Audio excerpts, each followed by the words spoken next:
사랑하는 국민 여러분, 안녕하십니까? 저는 대통령의 정치의식이란 제목으로 정치판을 혁명하고 싶은 최옥성 목사입니다.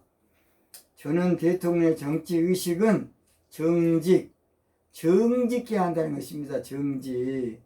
우리가 사람이기 때문에 사생활은 정직할 수 없는 존재입니다. 온전히는 안 되는 거예요. 사람은 하나님 한 분만 정직합니다.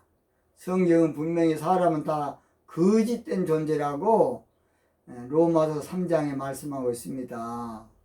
그러나 하나님 한 분만 정직하지만은 정치만큼은 대통령의 의지만 있으면 할 수 있는 것이 정직 정치입니다.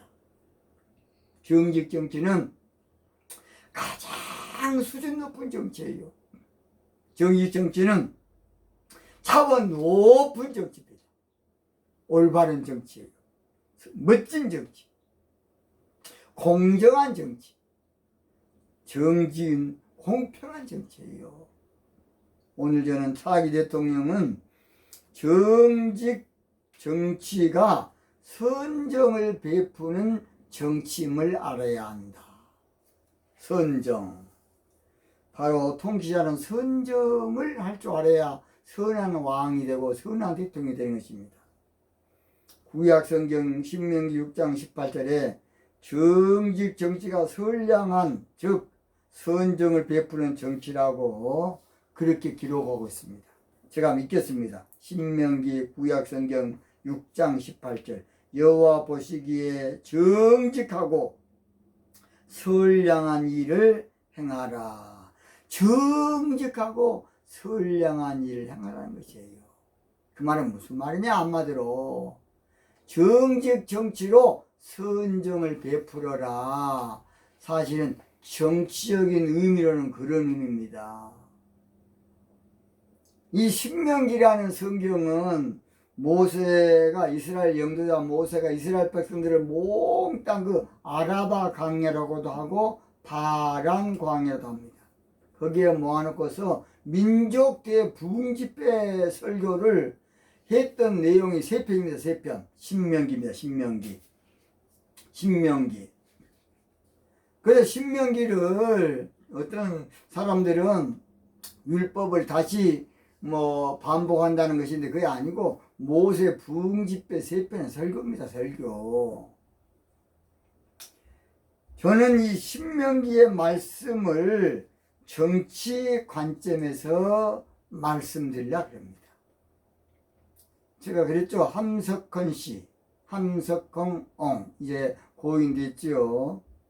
그 양반이 뜻으로 본 한국 역사란 책을 썼는데 그 책은 원래는 성서적 입장에서 본 조선 역사라는 제목으로 강연했던 것을 제목을 다시 바꿔서 뜻으로 본 한국 역사 그래가지고 저도 그 책을 몇 번 읽어봤습니다.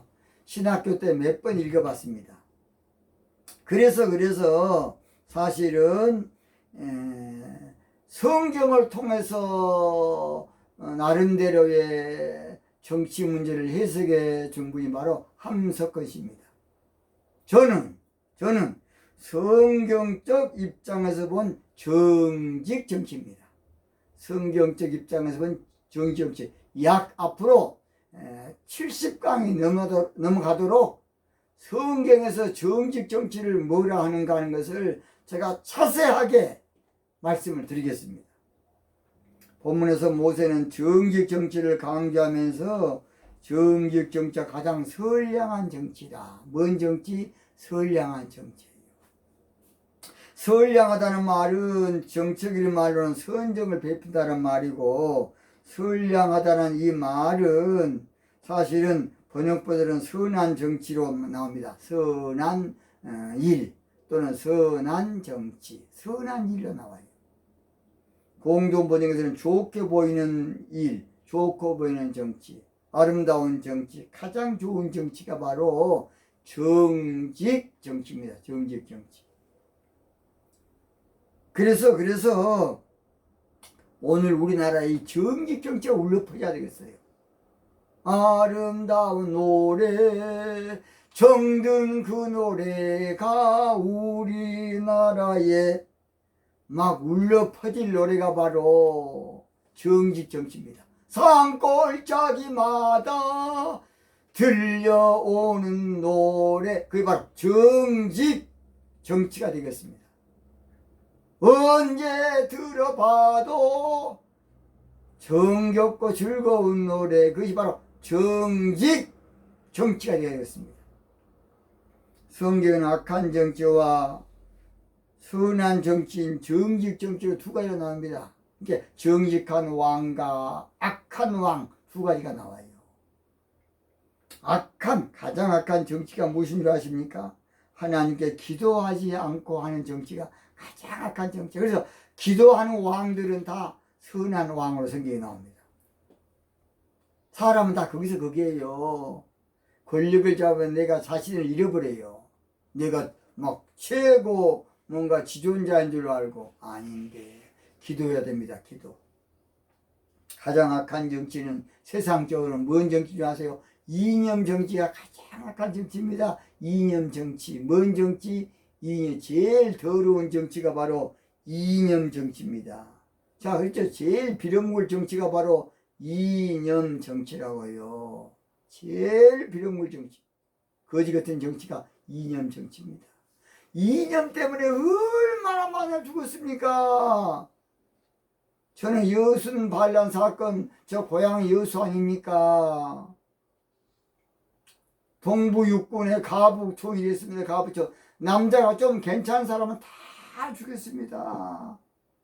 먼저 자해서 죽였고, 그 다음에 이제 또 정부가 죽였습니다. 오죽했으면 토벌이겠습니까? 그러니 서로 이제 한쪽으로만 강조하라, 이게 엉터리. 저는 정직하게 방송하는 목사입니다. 가장 악한 정치는 세상적으로 독재 정치입니다. 독재 정치. 법을 독재로 만들어 어떻게 독재를 하는 거예요? 통치자는 독재해야 기분이 좋거든요. 누가 건들면 그냥 깜빡이 내버려요. 얼마나 악한 정치인지 몰라요. 악한 정치는 국민 속이는 정치입니다. 세상적으로. 국민이 어쩐다고요? 국민을 속여. 그렇다면 선한 정치가 무엇인 줄 아십니까? 한마디로 말해서 기도하면서 하는 정치. 바로 이것이 선한 정치. 세상적으로 정직 정치는, 선한 정치는 첫째가 정직 정치고 둘째가 국민을 편하게 하는 정치예요. 국민을 그냥 어떻게 하는지 그냥 알게 모르게 국민을 암암리에 괴롭히는 정치가 아니라 국민을 편하게 하는 정치가 선한 정치입니다. 또는 국민을 이해하는 정치. 권력을 사유하면 안 돼요. 권력을 사유하면 그만큼 또 다른 쪽이 고난을 겪은 거예요. 권력을 국민을 위해서만 써야 돼, 정직하게. 넷째가 국민을 사랑하는 정치가 선한 정치입니다. 선정을 베푸는 정치. 모세는 권면하기를 여호와 하나님 보시기에 정직하고 선량한 즉 선정 베푼 정치를 해야만 된다고 지금 강조하고 있습니다. 그러려면 기도해야 돼. 기도. 사람은 기도하지 않으면 그 자기 자신을 잃어버려요. 기도하지 않으면 자기가 그냥 최고인 줄로 착각한다니까. 늘 사람은 땅에서 나나 여러분이 아무것도 아닌 존재가 사람입니다. 뭐 대단한 뭐 대통령이면 지가 대단한 것처럼 대통령 아무것도 아니고 그거 대통령이 대단한 줄로 알면 그 새끼는 대통령 할 자격이 없어요. 그런 그냥 권력에 그냥 국민들을 괴롭히는 거예요. 하나님께서 맡겨준 어떤 면에서는 국민에게 봉사하라는 좋은 기회입니다. 국민에게 뭔가를 헌신하라는 진짜 좋은 기회가 우리나라 지금 5년 전이니까 5년 상임, 앞으로 이제 4년 중임으로 바꿔야 된다고 봅니다. 그래서 사람은 기도해야 겸손해지고 마음 자세가 잡아지고 선한 마음이 생기게 되고 정직한 마음이 되는 것입니다. 그래서 세상적으로 정직 정치가 선정을 베푸는 정치고 선정을 베푸는 정치가 바로 정직 정치입니다. 이 말은 악한 정치로 국민을 우롱하거나 기만하거나 악용하거나 거짓말하지 말라는 것입니다. 그래서 통치자들은 늘 국민을 속이려고 해요. 국민들 그저 그냥 정치에 잘 모르니까 어떻게 하는지 그냥 언론을 이용하고 별짓거리를 다 해가지고 국민들의 마음을 이렇게 했다 저렇게 했다 그런 못된 것을 많이 하는 것입니다. 그러나 앞으로는 그 안 통합니다. 정직 정치할 대통령이 나와야 되겠습니다. 자기는 정직 정치가 일상화되어야 되겠고 체질화되어야 돼야지. 나 체질은 정직 정치로 하고 돼야 돼. 뭔 체질? 정직 정치 체질. 정직 정치가 습관화 고차가 자동화가 돼야 될 정도로 무조건 정직 정치해야 돼. 정직 정치하면 국민이 좋아하고 국민이 기뻐하고 국민이 감동을 받을 겁니다. 국민이 그냥 싸짐어주고 어떻게 해야 내가 참 대통령께 도움을 좀 줄까 하고 국민들이 애국심을 길러낼 겁니다. 왜 애국심이 없느냐? 첫째가 이념 때문이고 두 번째로 대통령들 문제입니다. 이게 나라 안 사랑해요. 나라야 거들라든지 망해버리든지 자기 당만 잘 때면 된 것이 오늘날 썩어빠진 지금 여야 저 인간들입니다. 훌륭한 우리 국회의원 되신 분들 갔다 그러면 국회만 가면 패거리 정치 때문에 이거 언젠간 한 번은 장애에서 또는 무소속에서 또는 비제도권 대통령이 나와가지고 정직 정치로 나라를 바로 세워야 되겠습니다. 우리의 소원은 정직,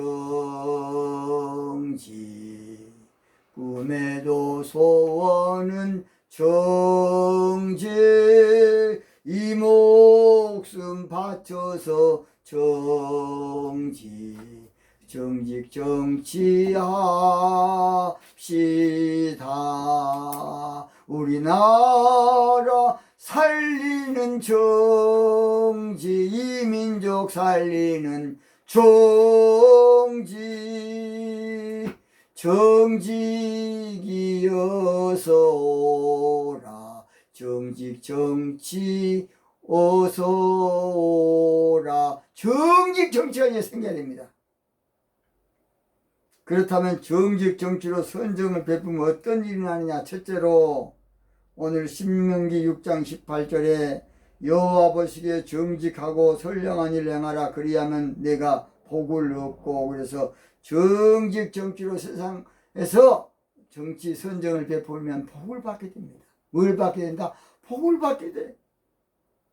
하나님은 정직한 분이니까 정직하게 정치하려고 예를 쓰면 복을 줍니다. 정직하게 정치하려고 몸부림치면 하나님 복을 줍니다. 나라도 복을 받아야 되고 가정도 개인도 복을 받아야 돼요. 복이 먼저냐 경제가 먼저냐? 여러분, 복이 먼저야. 인간은 먼저 하나님께 복을 받아 잘 되는 것입니다. 하나님께 복을 받아야 모든 것이 결실되는 것이에요. 신명기 28장 2절 3절에 내가 내 하나님 여호와의 말씀을 순종하면 이 모든 복이 내게 임하며 내게 미치리니 성읍에서도 복을 받고, 이 말은 나라가 복을 받고 들에서도 복을 받을 것이며, 들에서 복을 받는다는 말은 해외 무역에서도 우리가 복을 받는다 그 말입니다. 나라에 저주가 임하면 하는 일마다 안 돼요. 나 그랬죠. 천리만 운동한다고 잘 삽니까? 새벽별 복이 운동 이북 지금 거지요, 거지. 여러분, 김정일 시대 300만 명이 굶어 죽었다 안 그럽니까? 모태똥이 때문에 중국 국민들이 얼마나 많이 굶은 몇 천만 명이 몇 천만 명. 왜 그걸 모르십니까? 여러분 알지 않습니까? 문화대 혁명 때에 완장 쳐가지고 부모까지 다 죽였지 않습니까? 문화대혁명 여러분 너무 알지 않습니까? 제가 나중에도 문화대혁명에 대해서 제가 언제 한번 하겠습니다.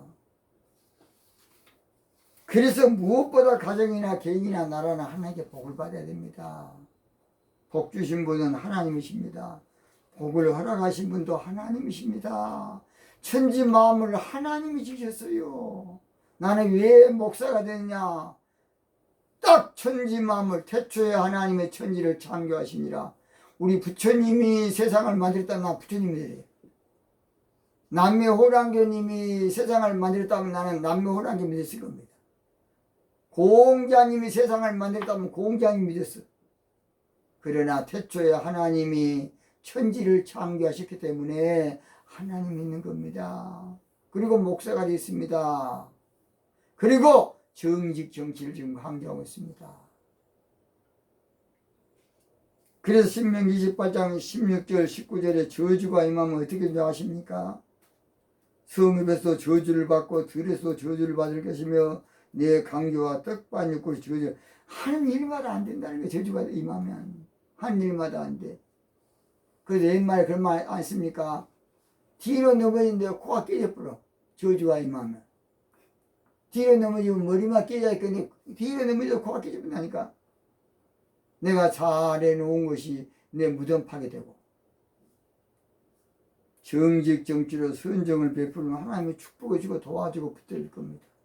두 번째로 정직 정치하면 대적을 쫓아내주요. 신명기 6장 18절 중반절 여호와께서 내 열조에게 맹세하사 그 대적을 몰수히 내 앞에서 쫓아내리라. 우리나라의 대적은 이념 대립, 이념 갈등, 이념 문제입니다. 정직 정치로 선정을 베풀면 이념 문제 깨끗이 해소될 겁니다. 절대로 이념 문제가 그저 잠잠해질 겁니다. 정직 정치로 선정을 베풀면 이념 문제에서 떼어나게 되고 벗어나게 되고 자유하게 될 겁니다. 이념 문제를 벗어날 길은 정직 정치밖에 없어요. 우리나라의 가장 큰 문제가 바로 이념 문제입니다. 이념 문제. 이념 문제가 생기게 된 이유가 바로 불공정 문제예요. 불공정 문제. 이념 문제가 생기게 된 원인이 바로 이유가 불공평이에요. 불공평. 그러니까 정직 정치하면 그거 다 필요 없어요. 정직 정치가 답이고 대안이고 해결책이고 탈출구고 열쇠입니다. 열쇠. 이념 때문에 사로잡히면 절대 정치 안정 안 되고 국론 통일 안 되고 내란으로 결국 치닫게 되고 나라 망합니다. 차기 대통령은 반드시 정직 정치로 이념 문제를 평정시켜야 되고 이념 문제를 해소시켜야 되겠습니다. 세 번째 마지막입니다. 정직 정치하면 선진국이 되게 해줘요. 정직 정치 국격을 국가 브랜드로 올려줍니다. 정직 정치하면 국가 브랜드. 와, 대한민국은 정직한 나라다. 여러분 그래 보세요. 무역도 잘 되고 다 잘 될 겁니다. 신명기 6장 18절 하반절에 아름다운 땅을 들어가서 얻으리라 여호와의 말씀하되. 이거 아름다운 땅은 지리적으로는 가나안 땅을 말하고 신앙적으로는 신부신앙을 말하고 정치적으로 보았을 때는 선진국 진입을 저는 말하다 봅니다.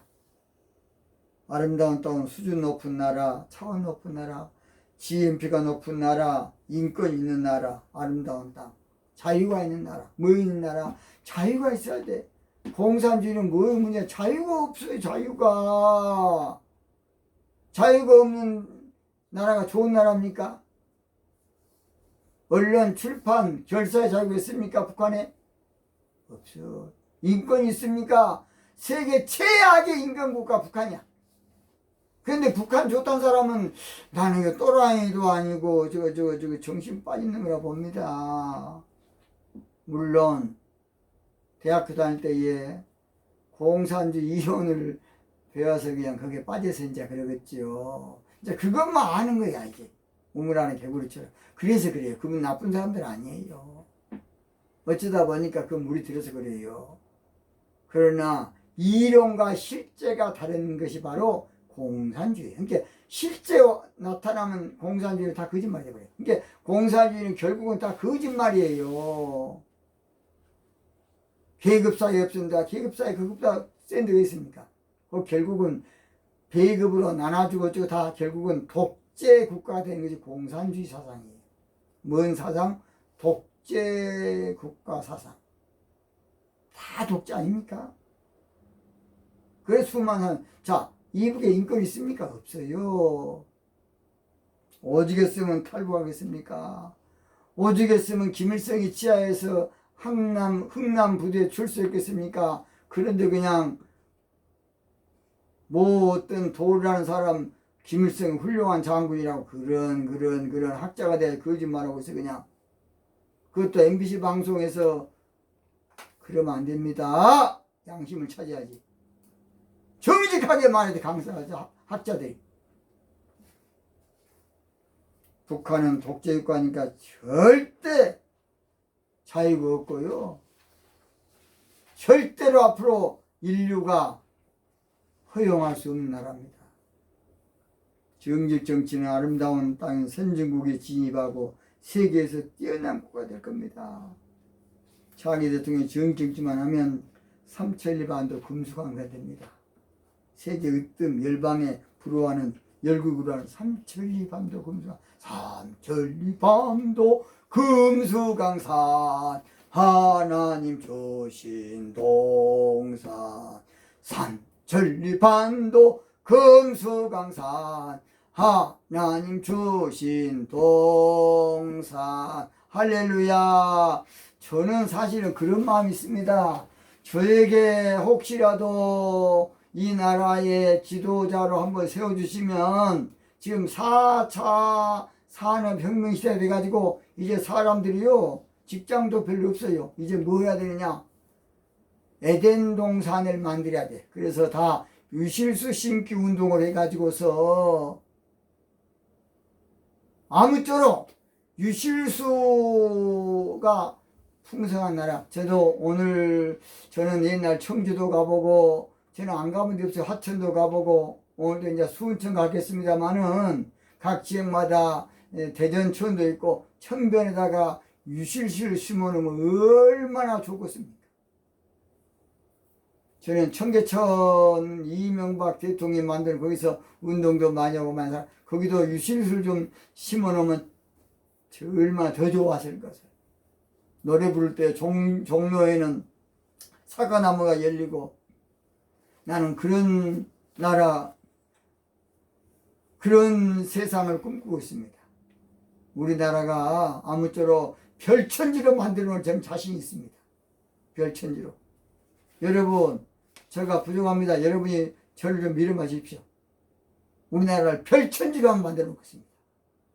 대운하를 다시 해서 대운하 근처에다가 도시를 만들면 서울 이제 집값도 떨어지고 좋은 나라가 될 겁니다. 그리고 유실수를 단지를 계속 심어 놓으면 이제 보는 관광에서 먹는 관광으로 바꿔질 겁니다. 차기 대통령이 정치만 잘하면 그래서 좋은 나라가 되고 아름다운 나라, 멋있는 나라, 매력 있는 나라가 될 겁니다. 우리 다 같이 정직 정치할 대통령 세우고 선출하고 우리가 만들고 추대해야 되겠습니다. 우리가 마음만 먹으면 충분히 할 수가 있어요. 의지만 가지면 할 수 있고, 우리가 힘만 오면요, 정직한 나라 정치할 수 있는 대통령 뽑을 수 있어요. 할 수 있다 하면 된다 해보자.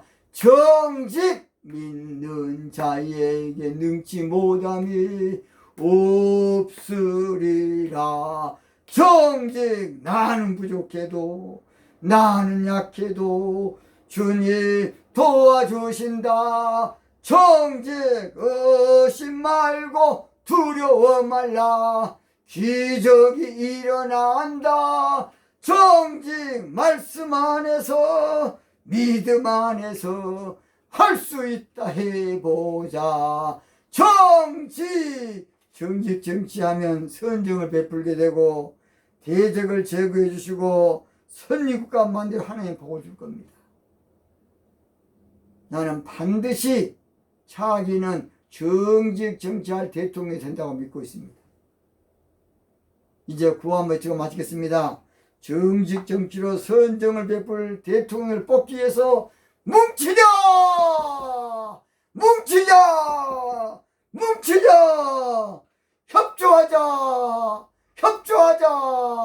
협조하자! 오늘 여기서 마치겠습니다. 대단히 감사합니다.